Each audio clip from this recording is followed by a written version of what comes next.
friends, and welcome back to the channel. If you're new here, my name is Jazz and this is Your Average Jazz. So today I thought it would be so fun to show you guys my server turned forever world in Minecraft. Alright, so as you can see, we're starting off pretty strong with a giant hole in our roof. We love it. I mean, it's very aesthetic. It's a skylight. Yeah, it's not done. That's basically what's going on there. We don't talk about that villager that's tied to the pole.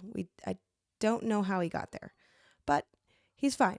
In here is just basically a place to put my storage. I kind of struggle with, you know, interiors, but I am giving myself a little bit of grace because I just finished this build recently. It still looks like trash. I'm not gonna lie. I do share this server with a few other friends, but basically me and my brother has been, you know, sticking together the whole time and building together. But yeah, this is my house, and it's pretty laughable compared to what my brother built and what his house looks like. But I tried. It's still a work in progress because, you know, the roof is progressing, you know. But here is my little workshop. It was a villager hut in our Acacia village, but I chopped it down and made a workshop. Down here is the mine where I keep all of the prisoners. I blocked off the entire yard to keep some horses free-ranged, some chickens, you know, just live the dream. Coming down my stairs, you will see the kind of the center of the first village. Our goals and our hopes and desires for this map was to have mini villages throughout the entire thing, so that way you'd always have something to look at. But this is our Acacia village. Right here we have a bunch of just ignore that sign. We have a bunch of cows and sheeps that we use for dyeing purposes, and some wheat, a whole bunch of wheat. Right here, it's still expanding, as you can see. Over here, we have some horses and a chicken went in there. But yeah, just a sign reminding people to put back the horse when you're done riding it. In this direction, we have a mini farm that needs fixing immediately. And then down here is a ravine. I think we were going to do something, but it's kind of misleading to have this path down to your death. But there's that. We're back at my house, and if you make a left, you have our little board here. So here we have all of our like coordinates for everything. We have the cherry biome, jungle biome, just that way people are aware of the different biomes and like where you need to go for resources and other villages, things like that. But yeah, I thought it was pretty helpful. Right here we have a cool like fountain. Not sure who built it, but it looks pretty nice. But yeah, we have our little iron golem, Fred. He's very nice. So walking down here is another like little pathways. Right here is the villager like spawner, villager breeder location, just to get more villagers. I think we were still doing stuff with this, but that's what it looks like so far. And then when you come out here, we have a couple park benches. I just really like it. It looks really whimsy. I like it a lot. And right here we have a dock just overlooking the water. A great place to fish, as you can see. That fish was a paid actor. Over here, right next to the dock, we have a community chest for everyone to grab from and also put things that you no longer need. Yeah, basically you just come in here, and if you need something that someone else doesn't want, it'll be in here. And also like donations are accepted. Down here is a subway system. We have these around the map so that way we can get other places quickly. If you come over here, we have a really nice river flowing through our entire village. And again, another pathway, and that just leaves you straight out to our wheat farm. And then coming up here, we have another person's house right here. I think it is very cool. I think it has been abandoned since they made it. But yeah, this is it. They clearly were a lot better at designing than I was, but they got some other stuff. And right outside the house, you have this pathway. You just head down this pathway and you will see the Nether portal. I don't think there's anything crazy about this. It's just a nether portal. And then we got some chests and things to help you on your journey in, and a crafting table. So yeah. Over here just like loops around to our next area, but I think I'm going to show you this way.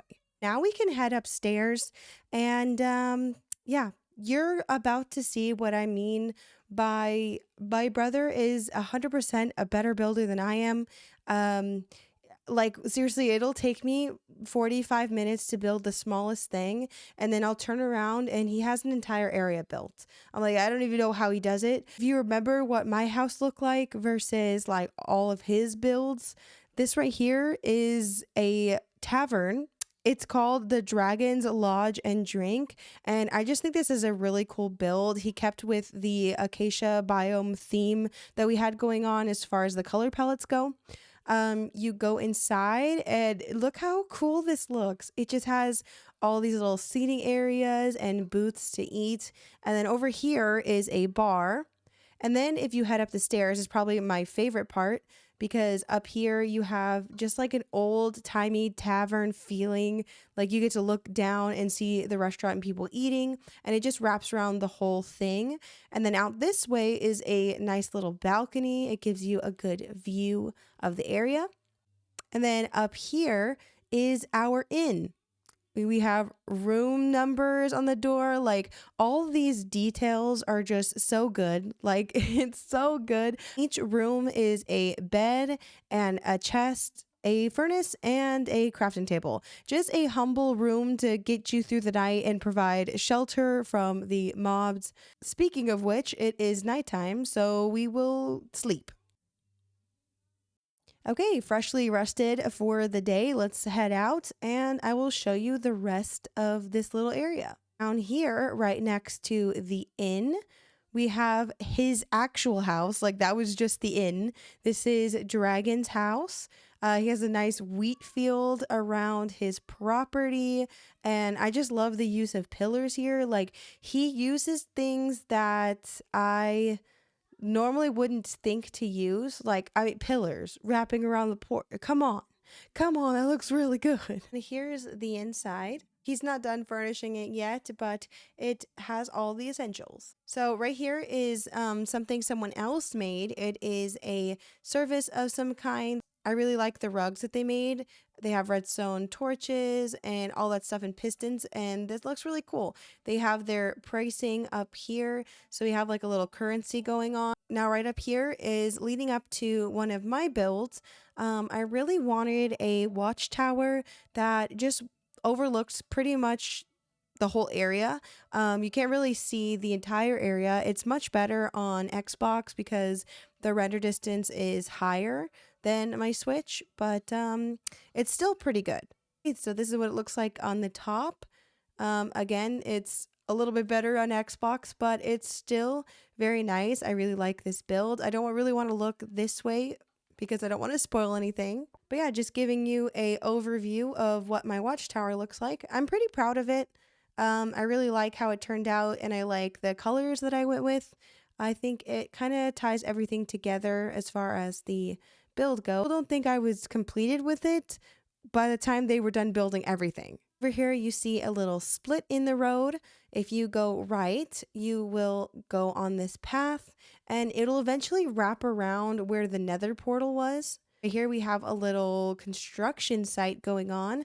I'm not too sure why my brother was trying to reach the bottom.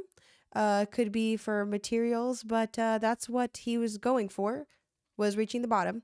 And then he has a bunch of chests going here, so you can put all of the materials and empty your inventory as needed. Me and my brother wanted to make a Japanese inspired village. Right over this huge mountain, there's a valley. I thought it'd be a great spot for a village, so we decided to make the Japanese village over there, but it was actually my brother's idea to have it cutting through the whole mountain instead of like, you know, just going over it or whatever. Very like mystical type of feeling, just overgrown. I was heavily inspired by Spirited Away. I still have a work in progress on these walls because I would like to make it different textures.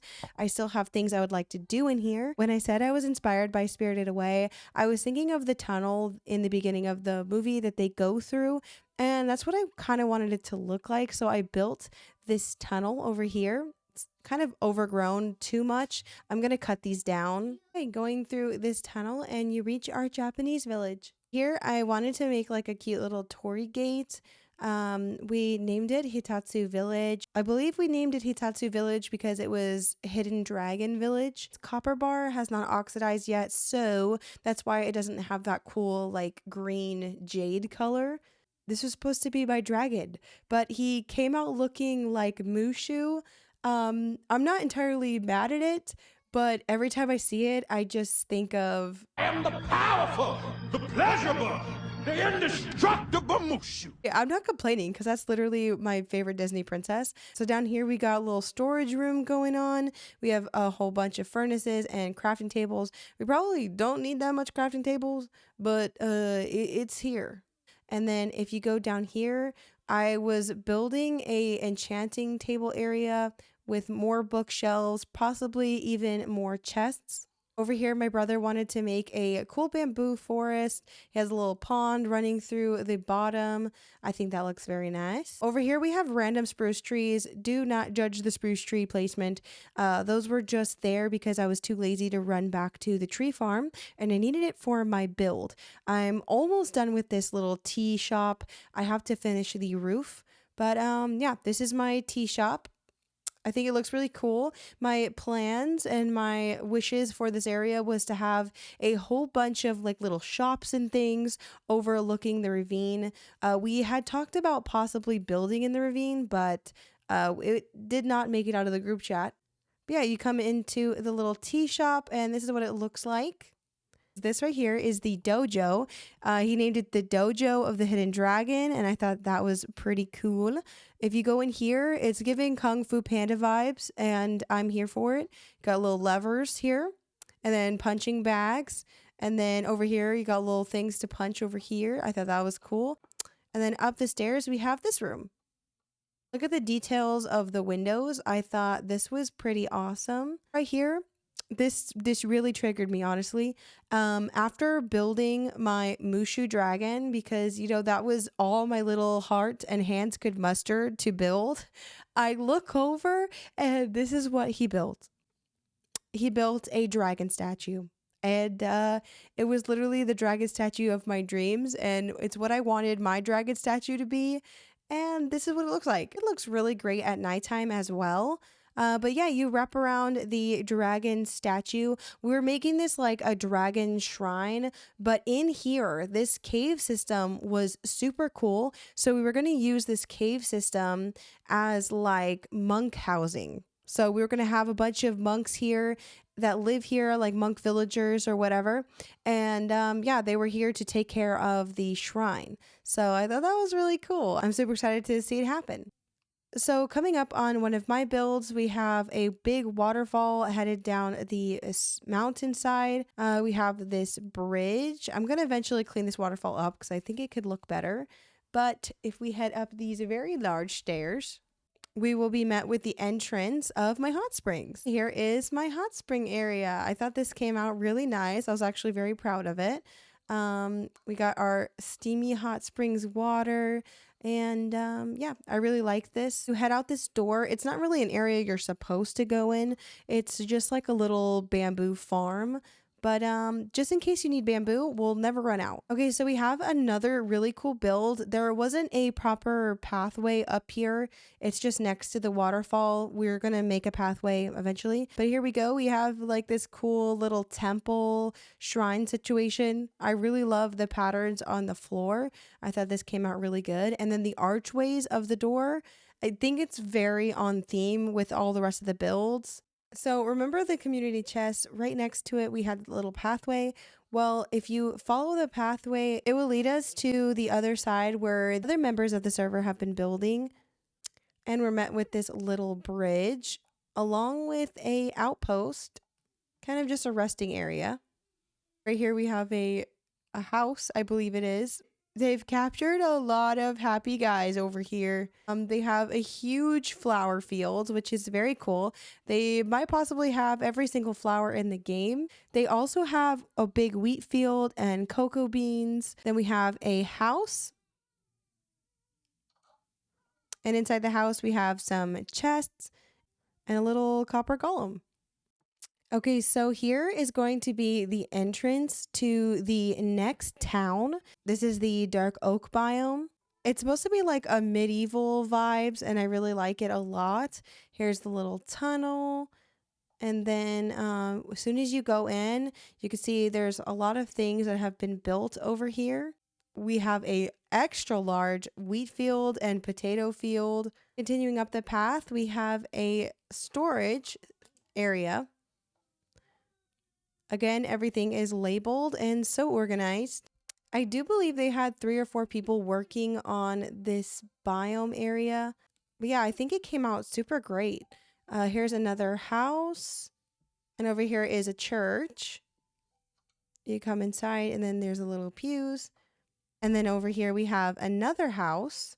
Some more structures in this area. And then here is the enchanting room and another nether portal. I never seen this structure before, but it looks really cool. Looks like another house. That we come up here and it's pretty empty. There's nothing inside, so it's not furnished yet. And heading to this side of the map, we have a few more things that were made. Right here looks like an automated farm. More farms this way. We got bamboo in here and bone meal and stone farm. And we have our courthouse. We have this made for any disputes that we have inside of our little server. And there's another pathway towards the entrance of where we came in. And you go all the way down it and then you enter Nada's cave. So we're just going to enter. I know it says don't enter, but we're doing a world tour. They found this really cool overgrown cave system. Like, this looks really nice. They added a few more happy fellows over there. That's pretty much it. That's just an overgrown cave. I don't think they have built much in here, and I don't blame them for not building a lot in here just because it's so pretty as is, but they did make like a little camping area, which is pretty nice. If you like this kind of content, please consider subscribing before leaving today's video. Also, don't forget to leave a comment letting me know what your favorite part of the world was. Thank you so much for watching, and I'll see you in the next one. Bye!